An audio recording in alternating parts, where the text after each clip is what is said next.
This episode of the School of Laughs podcast is brought to you by Patreon supporter John Hill. If you'd like to find out how you can support the podcast through a small monthly donation, visit Patreon, that's patreon.com/School of Laughs. Thanks, John.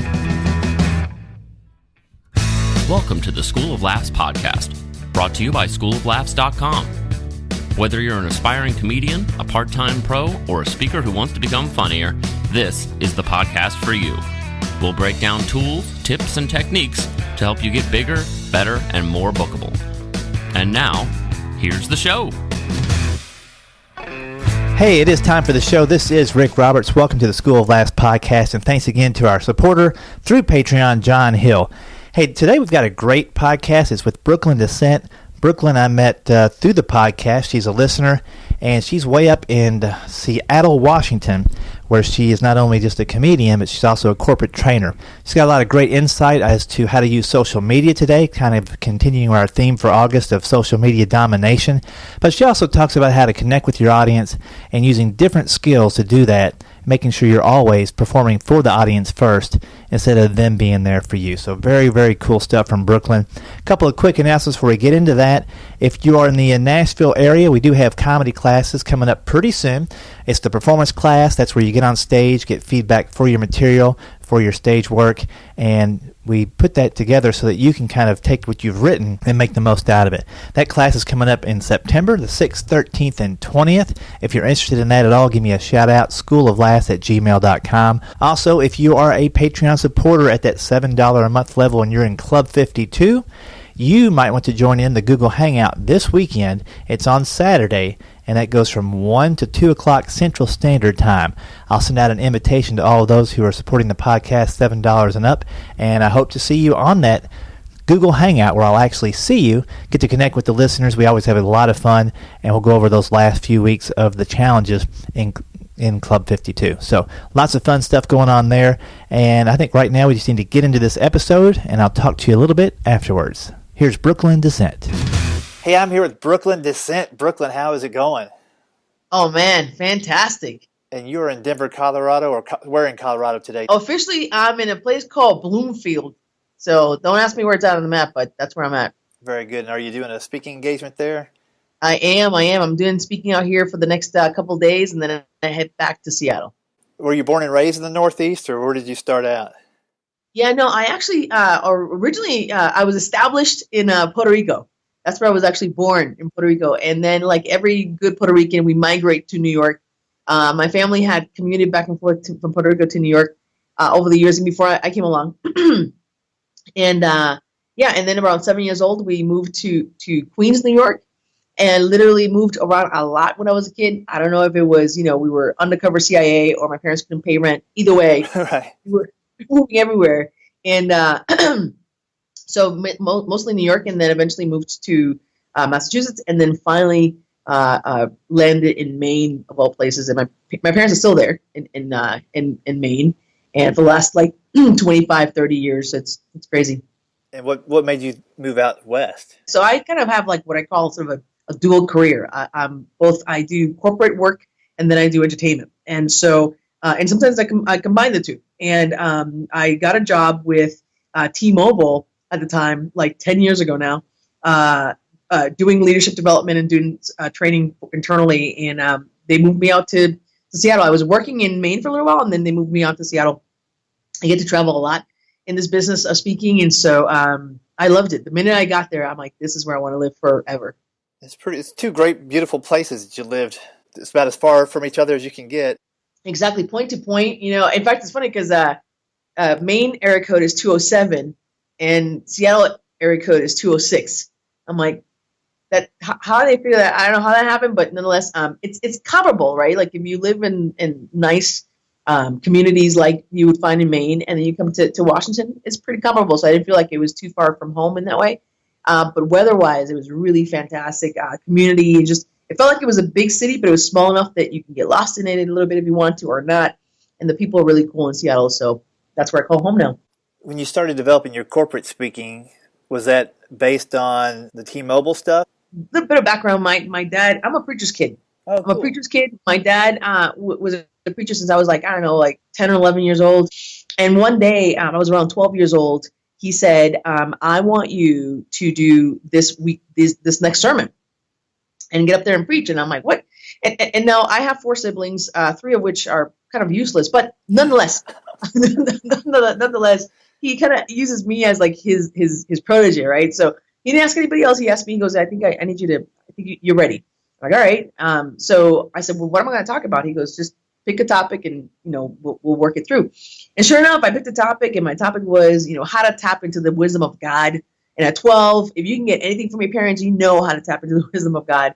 And I was more of the mind frame that I wanted people to not use sort of prayer as, oh, let's hope and pray. No, dude, go work. That's how you get a job. Go work. Go out there and fill out an application. But anyway, so the minute I got on stage, I was funny. I just sort of naturally funny. I have funny people in my family. I didn't know anything about comedy or anything like that, but I knew how to be funny. And I was funny at a serious topic. And, I kept 200 people captivated for an hour. And I remember just feeling, this is what I want to do. Like this, somehow, this is what I got to do for the rest of my life. And then shortly after that, I was watching this PBS special. So I was like maybe 15, 16 years old, watching a PBS special of this guy speaking. And I had no idea what this was about. And it turns out it was Les Brown. Oh, wow. And Les Brown, was doing his way back in the day. He was doing you got to be hungry. And I was like, dude, I like this guy. And now I want a beard. And he wore a beard really, really well. But anyway, so I decided right then, I want to become a speaker, but I have to get old because I have no experience. I have no life experience to teach people how to be hungry, right? This guy was talking about paying bills, and I'm like, I don't have to pay bills. I live for free. And so, I didn't have a lot of care in the world. So I figured I'd do when I was 40. And believe it or not, over time, I learned to speak. I did a lot of speaking classes, a lot of speaking training, became a corporate coach, a corporate trainer, went to school for corporate training because I knew that's probably the people I'd be speaking to eventually. And then when I actually turned 40, believe it or not, I actually got to meet Les Brown. There's a great story around that, but got to meet him as my sort of mentor idol, if you will, as a kid. But as a kid, I kid you not, as a teenager, I'd be listening to Les Brown, Zig Ziglar, Tony Robbins, when all these guys were coming up. They were like my comedy mentors, if you will, but more like they were definitely mentoring me around speaking. And so, that was sort of my entry into it. I just knew that I felt comfortable on the stage, making people laugh, but having a message. And that was pretty impactful. And you started using humor in your speaking and your corporate stuff to keep people's attention as well, I'd imagine. No, absolutely. And then in 2004, I was walking around the streets of Portland, Maine, and I stumbled upon this comedy club. I had never been in a comedy club before, didn't know what it was. And I didn't drink because we were born again Christians. I never really drank. And so I walk in this comedy club and thought, well, what happens here? This guy's like, oh, a couple of comics come up and tell jokes. I'm like, really? So I had to buy 2 drinks because it was a 2-drink minimum. I bought 2 drinks, set them on the table, never drank them, and just watch these guys do comedy. And I was already a corporate trainer, and I thought, oh my gosh, I can do that. That's the thing to do. And I literally didn't know where to start. And I asked the guy who owned the club, I said, hey, how do I do that? And he said, well, we have like an 8-week comedy course. You can come take the 8 weeks, and we'll have a little show at the end, and it'll be cool. And I've just never stopped since then. So I took the course. I feel so old saying that back in the day, the internet was not that right. It's not like a thing. So I remember trying to find as much as I could about the topic. And I went online and I studied. So I did the course, but I was also studying, right, other comics. And I would, at the time, VHS, I used to record. Comedy Central used to have every day at noon, used to have like just straight up comics or stand up. And I would record it. And so I would come home, watch it, study it, and then do my thing. So by the time I got 8 weeks later to do a show, it was awesome. It was a great experience.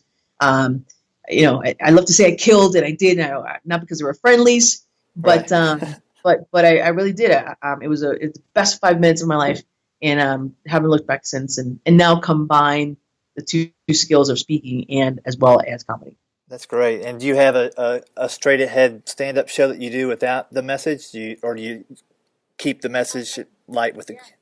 No, that's a great question. Yeah, because sometimes people who are sort of in my position struggle with, I have a message, but sometimes I just want to be silly. Sometimes I just want to say things. So I do. Interestingly enough, I try to keep it clean no matter where I am, because you never know who's in the audience. And so you never know, it could be a potential buyer, which has happened. People come up to me and say, hey, do you do corporate gigs? And I'm like, oh, yeah. So keeping it clean absolutely helped me to get other gigs from gigs that were not corporate gigs, if that makes sense. Oh, yeah. Yeah, and that was significant. And I learned that early. From comedy mentors, is like, you have good material, be relatable, and it doesn't matter whether you're corporate or a comedy club, you'll relate, and just be likable. That was the biggest thing. If you're likable, you're going to be all right. So yeah, it has worked for me pretty well. Yeah, a smile goes a long way on stage. Win over a lot of people. Absolutely. The smile, the energy, right? You instantly are likable. Just 2 weeks ago, actually, I did a gig in Seattle. There were like 400 people at this event on a weekend, and the weird thing is one of those things. You ever been in a situation where you're gonna do comedy, but people in the room don't know comedy's gonna happen? Yeah. And so, right, you're like, how am I gonna get people's attention? But there was some music being played, and I thought, I'll just play with the music and act as if this is all party, and then eventually bring it down and then start do my set. And people instantly took, because I worked with the energy in the room to kind of continue the flow versus stopping it sort of in the middle between people having fun and drinking and whatnot, to all of a sudden listening to somebody talk after you've been dancing and having fun. So that was an interesting lesson, but certainly, again, all these years of just knowing how to work a room and how to work with the energy and play off of that versus go right into my set, because your set is your set. It's about you, but you got to work with the room first to get them to on your side. Right. And then once you got them on your side, you're good to go. Do you have a theme to your show on stage, or is it kind of change up depending on the audience? Yeah, no, I used to have a theme, and then I found that I was much more comfortable almost creating it in the moment. But what I learned in one of my speaking trainings many years ago was I created stories. And so I worked on my stories, and so I can determine, if I go, for example, into a corporate crowd, what story, based on what the message they want to hear, what stories I'm going to tell. And you kind of weave in the message around the story. With stand-up, it's the same thing. I work with who the audience is, what I know about the people in the audience. I may work some material that I already have pre-planned. And other things, I improv, which is scary for a lot of people, and comics don't like to do that. But I absolutely love it. I love riffing off the audience, playing off the audience, and with in and out of my jokes, right? So I have stuff that's scripted and stuff that I work in based on the improv. And that has been really, really successful. I thought, I'm like, oh my God, what am I doing? I'm committing, comedic suicide. But people really play off with it. And even some jokes that I have scripted, you know how it is. You make it work like it's improv, but it's already been pre-planned. So yeah, especially if you're weaving in with stuff they know that you're making up on the spot because you're talking to somebody you've never met before and you're finding some humor there. Yes. And over the years, when you're improvising like that, you collect data. We're just sponges, right? We collect data from all kinds of places, and maybe this situation happened today, and in a few weeks something will happen that will remind me of the situation. I can still pick up on that and build on it. So I no longer worry too much about, is my set going to work? Am I going to bomb? Because it's not really about me. It's about the audience. It's about giving them a great experience, a great show, and having them be fully engaged. And again, I think those lessons come a lot from training and speaking, where it's really about the audience. And then as a comedian, the same thing. It's about them. It's about the audience. And I play with them so much so that I'm having fun as well. So that keeps it fresh, doesn't it? Yeah, absolutely. Do you have some comedy goals you're trying to knock out in the next 3 to 5 years, or shorter term than that? What's on your to-do bucket list? Yeah, no kidding. My to-do, absolutely, and I hate saying this now because I think a lot of people probably want to do this, but I absolutely want to do the national singing with, like the show, like Last Comic Standing, for sure, right? Want to hit that scene, and at some point want to get to the point where I can use my comedy and my sort of speaking and stage skills, maybe on screen at some point. Do a movie here and there.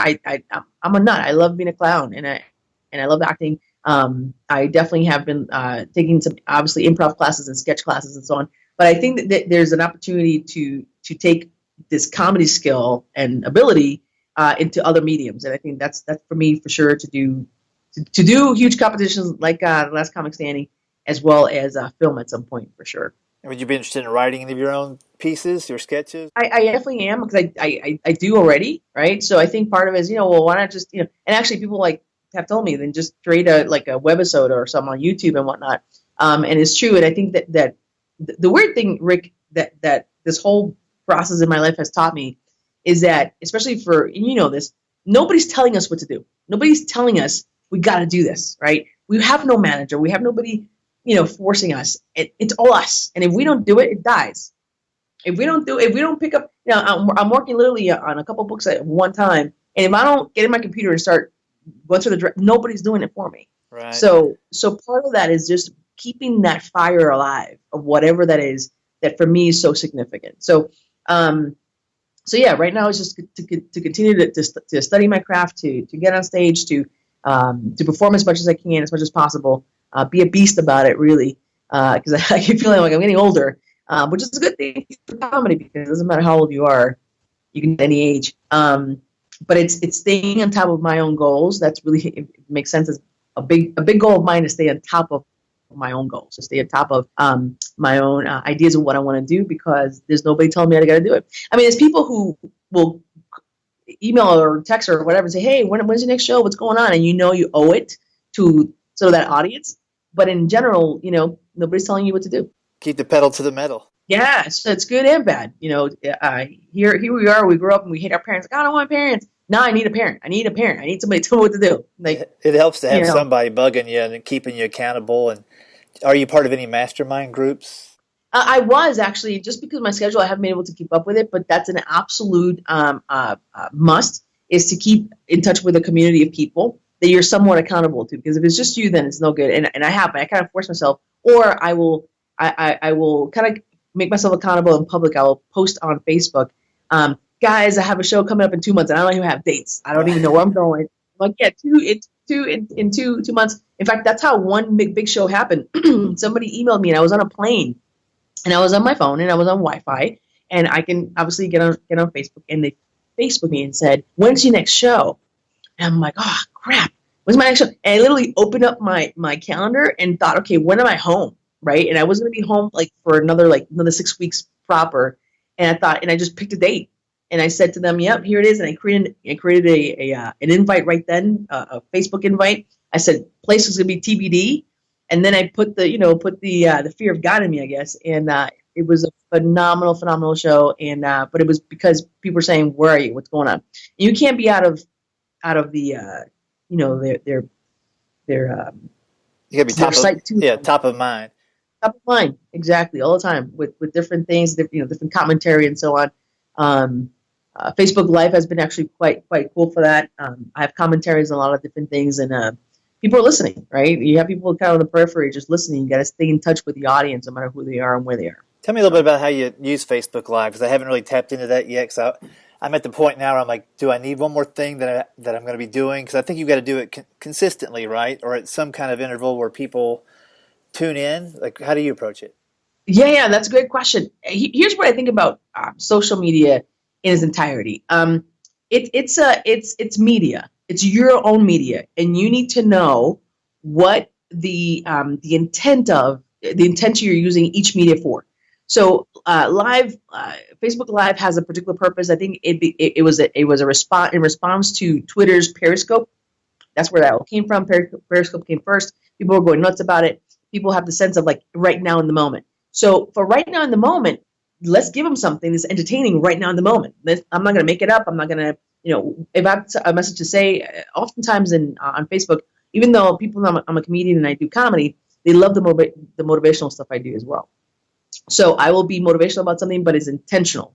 And it's not very long. Usually it's about 2-3 minutes. Keep them sort of wanting more, if you will.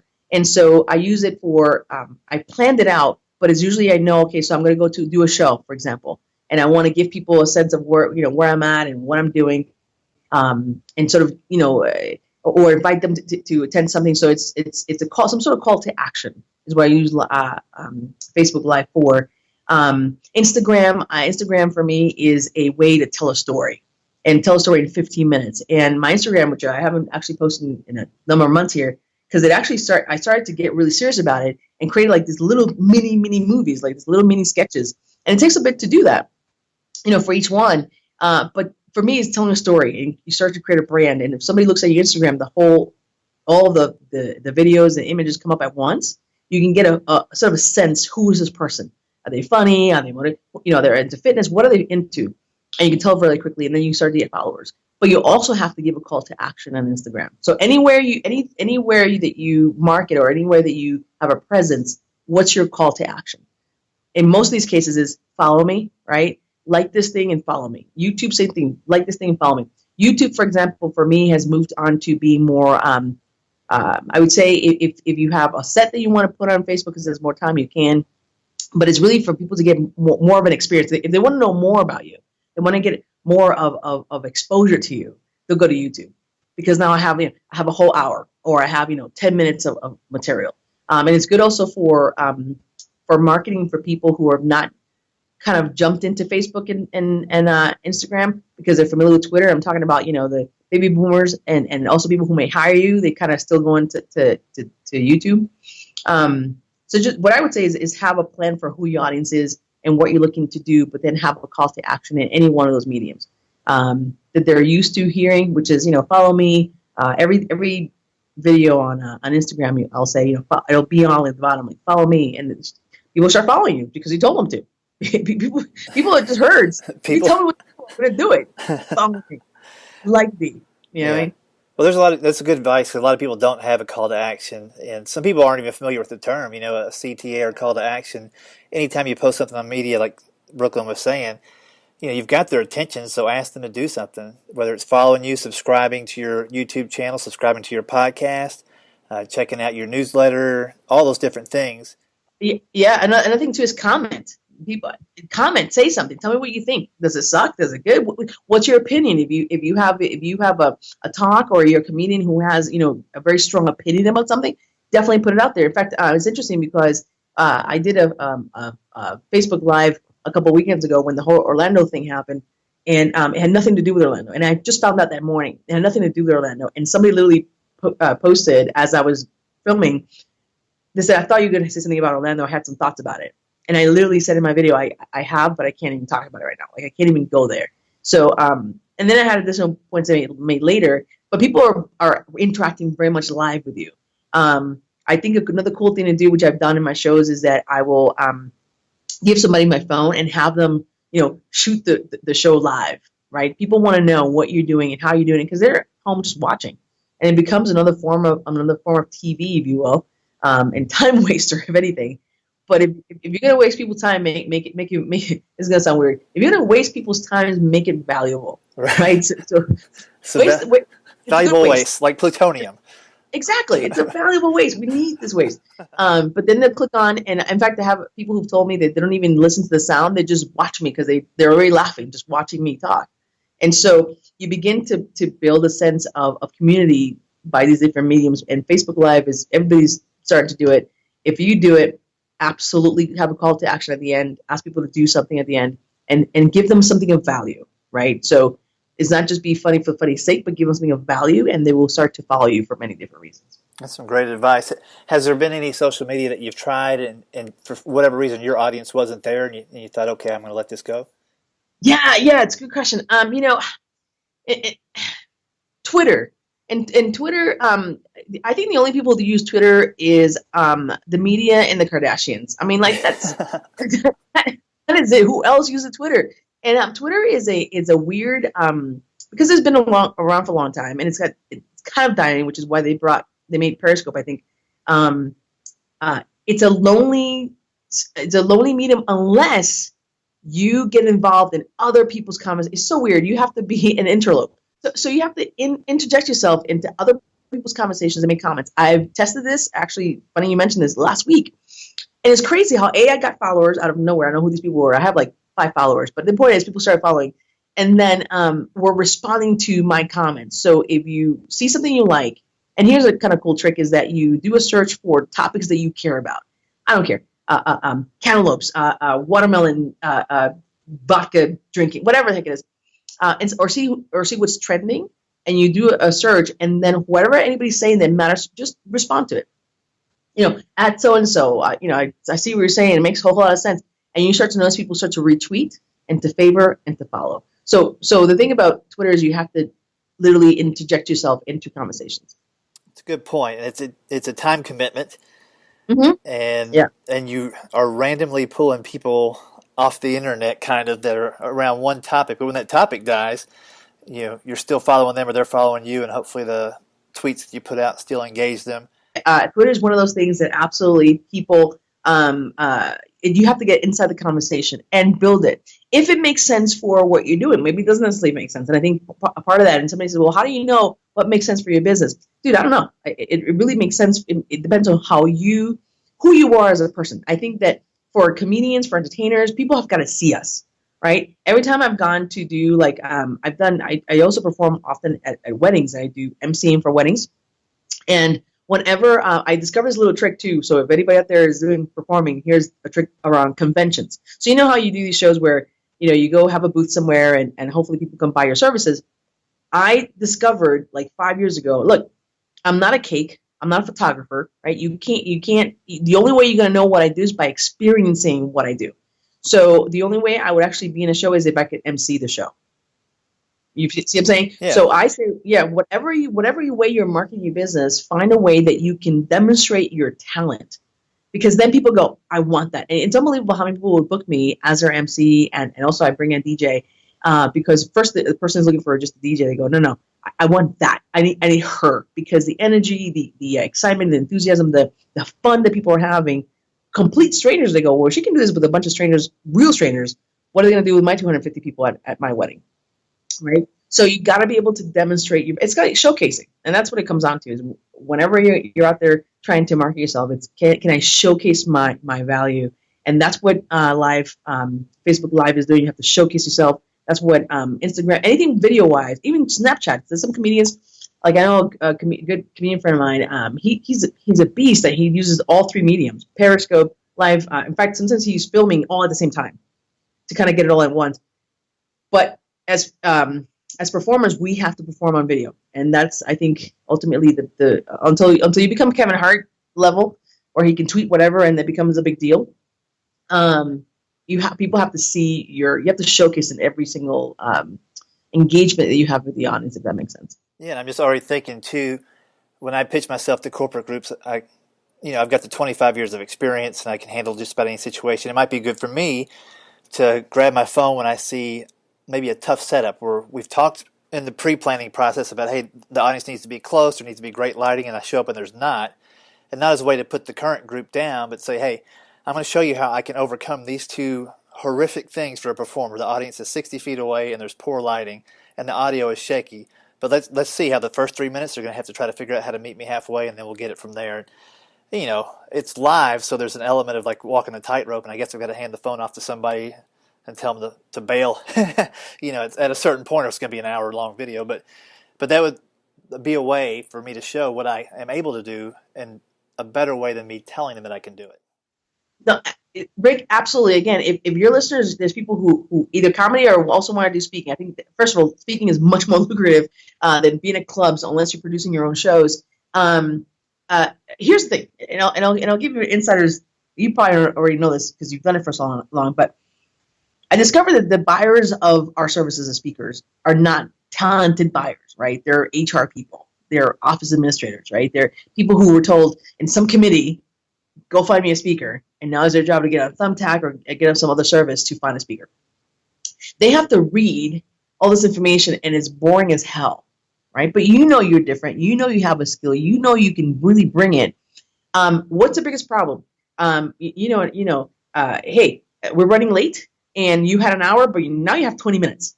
How do you adjust for that, right? So it's almost like if you have moments in video-wise that you can demonstrate, here's what I do. Or heck, you're at an event and you can do like a little demo video. You at an event announcing to people, hey folks, I'm going to be speaking to Kmart, Walmart, or I'm going to speak to Microsoft here in a moment. You're well dressed, etc. So all the visuals, even if it's 60 seconds long, that video alone will do more for you than someone who put a proposal together and have a bunch of words, because we're not writers, we're performers. So if you perform, right, for the people who are trying to buy your services, they get a sense of who you are, right? Visually, they get a sense of the fact that you're clean shaven, that you have a tie, that you have a suit, whatever. You're not going to show up just because the other thing too is if you're humorous, they're worried about how you're gonna bring the humor. Show it to them, let them know, and then if possible, do a quick video right after with a couple of people who just experienced it. Obviously, the person who hired you. I always get video from the people who hire me. Even if I don't use it, I don't always use everything, but if I get some really good sound bites, I'll use that. I stopped being too shy about my own phone. I just have like a hold my phone with this little tripod, handheld tripod, almost like a selfie. And then I interview them. I tell them ahead of time, I'm going to ask you 3 questions. What did you think? How did you like the message? Did it suit the group? And what would be your advice to people who want to hire me? Always the same thing. And that's always worked. And if you did a great job, they're happy to say good things about you. Do not miss an opportunity to get feedback from the clients you serve right then. In the beginning, I used to be shy about it. I'm like, I don't want to, toot your horn so loud they hear it. Right. Because if you don't do it, nobody else will. And then you walk away, right? And you walk away thinking, that was an awesome gig. But also, a lot of clients won't always write reviews because they're not writers, right? That's not what they do. Once you give them the service, that you move on. They move on. So capture the video in the moment. Yep, and I guess you could type that up, and that could be their testimonial if you want to do it that way. Absolutely, absolutely. And then from the testimonial, the key phrase they may say, never seen it before, unbelievable, best thing ever. I saw this one speaker that had said that somebody had said in their show, like, the best talk ever. And I watched this video and I'm like, dude, they don't get out much. I mean, this guy was great. So seriously, I don't necessarily look at other people's sites and go, oh man, this guy's better, this girl's better. But rather, what can I do to get people to talk about what I did on video, and then take sound bites of what they said and actually write it, just like you said, write it out, post it on your website, your email signature, every way they contact you. You have a way to demonstrate your value. That's awesome. That's really good stuff. And I haven't talked too much on the podcast about the video stuff, the YouTube stuff. So very timely and something that I'm trying to get better at. In fact, I'm working on 2 client testimonial videos right now, just assembling phrases from a bunch of different groups after shows. And they're kind of almost interchangeable. So they're telling the story, but it's 7 or 10 different people telling the story of why you should hire Rick Roberts. So I know exactly what you're talking about, and I had to get past the shyness of asking for those testimonials. And the way I do it, like you talk about holding yourself accountable, I'll tell them when they first hire me, I said, for this rate, I'll give you this amount of time, and at the end I would need a video testimonial, and remind me of that in case I forget. And then I'll remind them when I show up, hey, I'm here an hour and a half early before the show, check the lights, sound, and don't let me forget after the show to get a quick video testimony. So 2 times I've reminded them to remind me. So if I bring it up, they're like, oh yeah, I should have reminded you that already. No, absolutely. In fact, the other thing I do around the video, because again, even done it so many times I've done, I'm like, oh my God, here we go. I got to ask for video. If the show is a big event, I will have an actual videographer there who professionally is doing it. So I will tell the person ahead of time, hey, by the way, when we're done, John here is going to be taking a quick testimony of yours. Is it all right if other people, if they have something to say? But guess what? You're only going to give me testimonial, or you're going to tell me how you think if you liked it.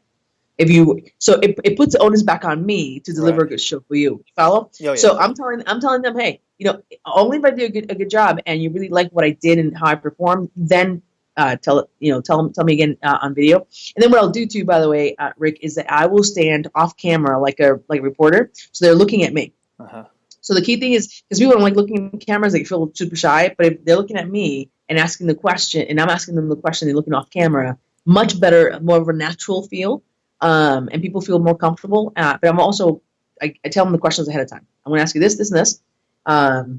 My 3 key questions, and then, but only give me a testimonial if you enjoyed it. So then when I get to the end, so hey Rick, did you love it or what? So again, it's continue the performance even while I'm getting the testimonial, because there's this, the testimonial is it's weight in gold. Hell, don't pay me and give me a raving review, and I'll take it. Right. I'll do it. Yep, it's key stuff. Man, Brooklyn, it's gone by really fast. I think you've thrown out so many golden nuggets. It's going to take me forever to make these show notes because I don't want anybody to miss this stuff. Lots of good stuff. I appreciate you working some time in while you're speaking and doing what you love to do, to talk about what you love to do. Thank you. My pleasure. Where's the best place for people to find out more about you? Would you like them?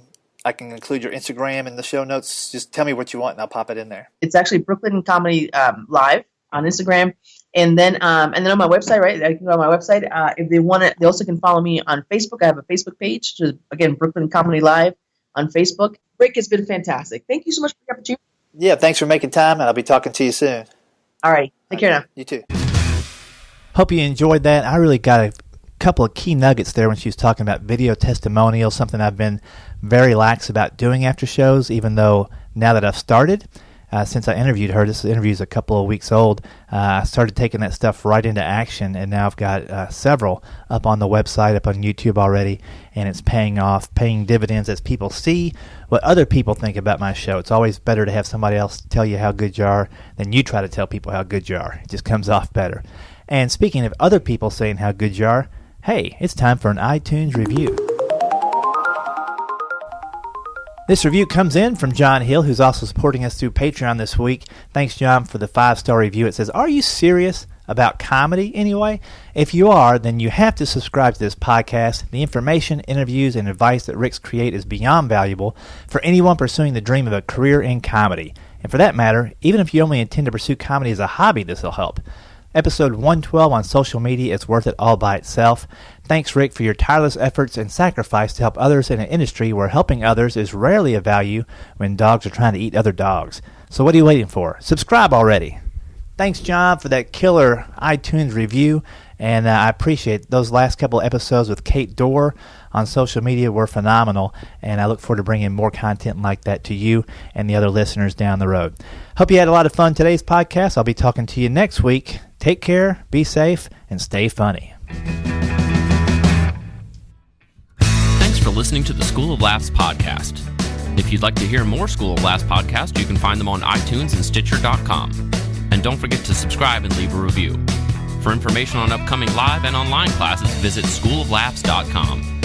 Until next time, stay tuned, stay focused, and stay funny.